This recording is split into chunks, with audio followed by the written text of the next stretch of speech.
بیچاری کئی روز سے دم توڑ رہی ہے، ڈر ہے خبر بد نہ میرے تقدیر تو مبرم نظر آتی ہے ولیکن پیران کلیسا کی دعا ہے کہ یہ ٹل جائے۔ تو پہلی بات میری ختم ہوئی، عالمی نظام خلافت دنیا کی تقدیر مبرم ہے، ہو کر رہے گی، اس میں کسی صاحب ایمان کو کوئی شک، کوئی شبہ، کوئی ریب نہیں ہونا چاہیے۔ البتہ اس کا اب دوسرا پہلو کیا ہے، اس کا آغاز کہاں سے ہوگا؟ پہلی بات تو یہ، ہمارے بعض لوگوں کے ذہنوں میں، سادہ دل لوگ وہ سمجھتے ہیں کہ پوری دنیا میں ایک ہی دفعہ آ جانی چاہیے، یہ کوئی علاقائی خلافت تو نہیں ہو سکتی، خلافت تو عالمی ہوتی ہے۔ ان سے میں کہتا ہوں، عالمی خلافت کب تھی جناب؟ یہ تو نہ خلافت راشدہ میں عالمی تھی، کیا ہندوستان شامل تھا اس میں؟ کیا چین شامل تھا؟ کیا یورپ شامل تھا؟ اور پھر جو خلافت کے نام سے جو ملوکیت چلی ہے، وہ بھی صرف آپ دور بنو امیہ میں کہہ سکتے ہیں کہ وہ پورا عالم اسلام کم سے کم اس کے تحت تھا۔ بعد میں خلافت عباس، بنو عباس میں، اور فاطمیین کی خلافت میں، اور آل عثمان جو ہیں آٹومان ٹرکس کی خلافت میں ٹکڑے تھے، حصے بکھرے تھے، کوئی مانتا تھا، کوئی نہیں مانتا تھا۔ اور سب سے بڑی بات یہ، اگر ایک دم پوری دنیا پر خلافت قائم ہو سکتی تو حضور کے دست مبارک سے ہوتی، لیکن نہیں ہوئی۔ نتیجہ کیا نکلا؟ ایک ملک میں حضور نے قائم کر دی، جزیرہ نما عرب،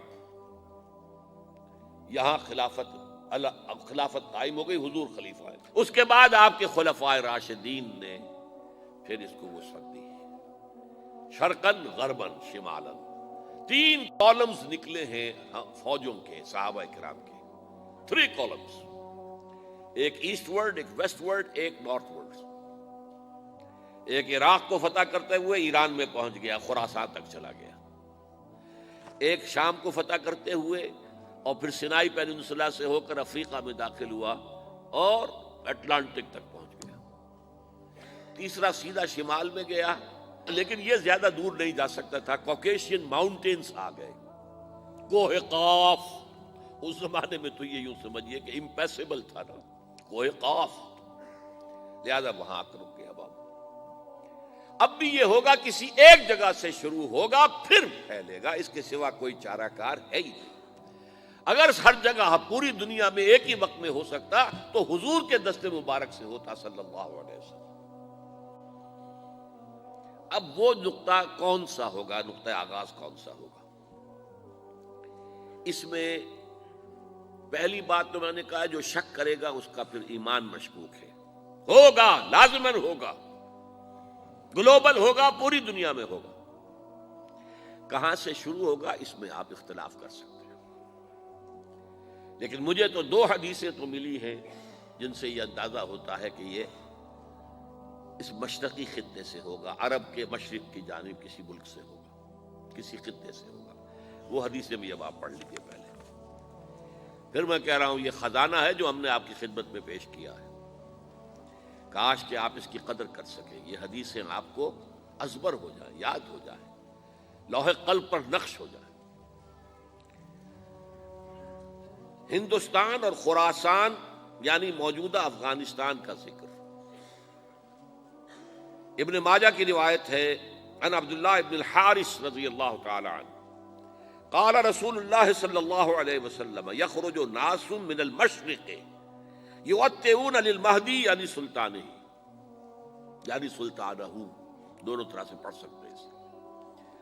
حضرت عبداللہ ابن حارث فرماتے ہیں رضی اللہ تعالی عنہ کہ حضور نے ارشاد فرمایا، مشرق کی طرف سے وہ فوجیں نکلیں گی، لوگ آئیں گے جو عرب میں مہدی کی حکومت قائم کریں گے۔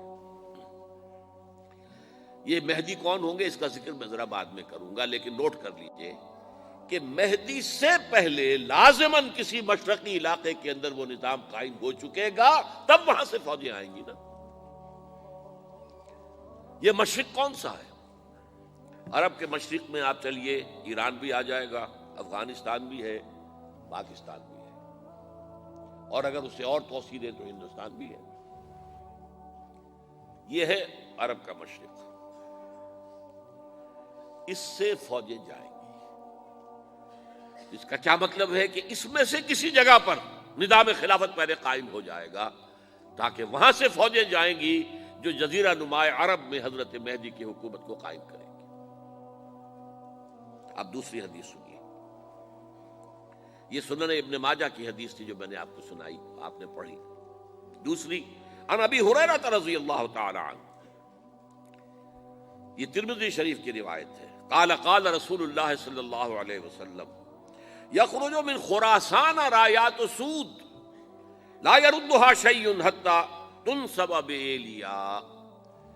خراسان کے علاقے سے سیاہ جھنڈے لے کر فوجیں آئیں گی، ان کا رخ کوئی موڑ نہیں سکے گا، ان کو پیچھے پھیر نہیں سکیں گے کوئی بھی، یہاں تک کہ وہ یروشلم میں جا کر جھنڈے نصب کر دیں گے۔ ایلیا حضور کے زمانے میں یروشلم کو کہتے تھے۔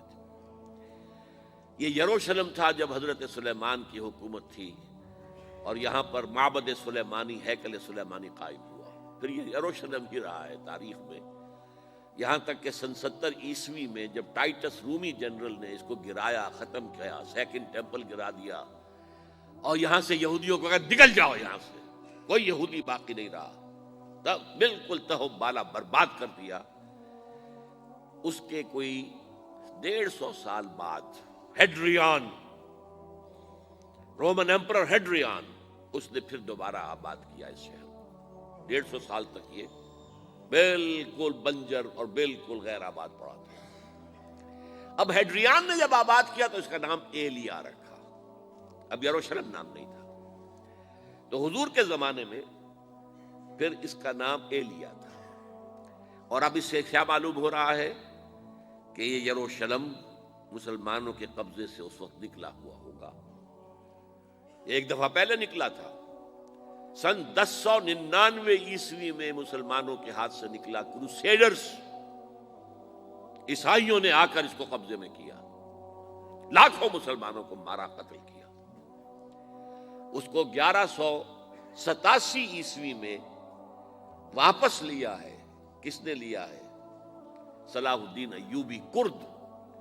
عرب کھوکھلے ہو چکے تھے، عربوں نے کھویا، واپس نہیں لے سکے، بہت حکومت کر چکے تھے، 400-500 برس کی حکومت کر کے، اور ان کے عیش اور ان کے آرام، اب ان میں جان نہیں تھی کہ وہ واپس لے سکے۔ واپس لینے والا گرم کرد خون تھا، صلاح الدین ایوبی۔ تو گویا کہ اب آپ سمجھئے کہ 88 برس تک عیسائیوں کا قبضہ رہا یروشلم پر۔ اب 1967 میں یہودیوں نے قبضہ کیا ہے، اور اب 38 برس تو ہو گئے، 88 نہیں تو 38 برس تو ہو گئے ہیں، لیکن وہ دور آئے گا کہ اب پھر لیں گے، لینے والے عرب بھی نہیں ہوں گے، خراسان کے علاقے سے فوجیں آئیں گی۔ یہ خراسان کیا تھا؟ ایلیا تو میں نے آپ کو بتا دیا، یروشلم کا نام ہے۔ خراسان اس زمانے میں ایک بہت بڑے ملک کو کہتے تھے، کچھ حصہ پاکستان کا بھی اس میں شامل ہے، کچھ حصہ ایران کا بھی ہے۔ ایران کے اس حصے کو اب بھی خراسان کہتے ہیں، وہ ایک صوبہ ہے۔ خراسان ایک صوبہ ہے ایران کا، چھوٹا سا۔ پاکستان میں خاص طور پر یہ جو علاقہ مالاکنڈ ایجنسی کہلاتی ہے، اس سے اوپر جتنا علاقہ ہے، اور یہ جو واخان کی ایک پٹی آتی ہے اوپر، واخان افغانستان کی ایک پٹی سی دم سی چلی آتی ہے جو جا کر چائنا کی سرحد سے مل جاتی ہے، یہاں سے لے کے یہاں تک یہ جو مالاکنڈ کا وہ درہ ہے اور پہاڑ ہے، یہ بھی خراسان کا حصہ ہے۔ باقی تقریباً 2/3 آف افغانستان ساؤدرن حصہ نہیں ہے خراسان کا حصہ، یہ سیستان کہلاتا تھا، یہ خراسان نہیں ہے۔ لیکن یہ کہ اوپر کا 2/3 آف افغانستان، اور اس کے ساتھ یہ جو عرب، جو اب یہ ترک ممالک آزاد ہوئے ہیں سوویت یونین کی ڈسولوشن کے ساتھ، یہ سارا علاقہ کہلاتا ہے خان بزرگ، دی گریٹ خراسان۔ مرشد دے عشق تصور وچ ایک ہور نظارہ ویکھ لیا، جدوں دل کیتا اکھ میٹ لئی، محبوب پیارا ویکھ ਲਿਆ। ਬੜਾ ਸ਼ੌਕ ਸੀ ਰੱਬੇ ਅਰਨੀ ਦਾ, ਇੱਕ ਝਲਕ ਨਾ ਮੂਸਾ ਸਹਿ ਸਕਿਆ। ਅਸੀਂ ਹੱਥਾਂ ਦੇ ਵਿੱਚ ਹੱਥ ਦੇ ਕੇ ਸਹੁਰੇ ਦਾ ਸਾਰਾ ਵੇਖ ਲਿਆ। ਅੱਜ ਸਾਹਮਣੇ ਬੈਠ ਕੇ ਮੁਰਸ਼ਦ ਦੇ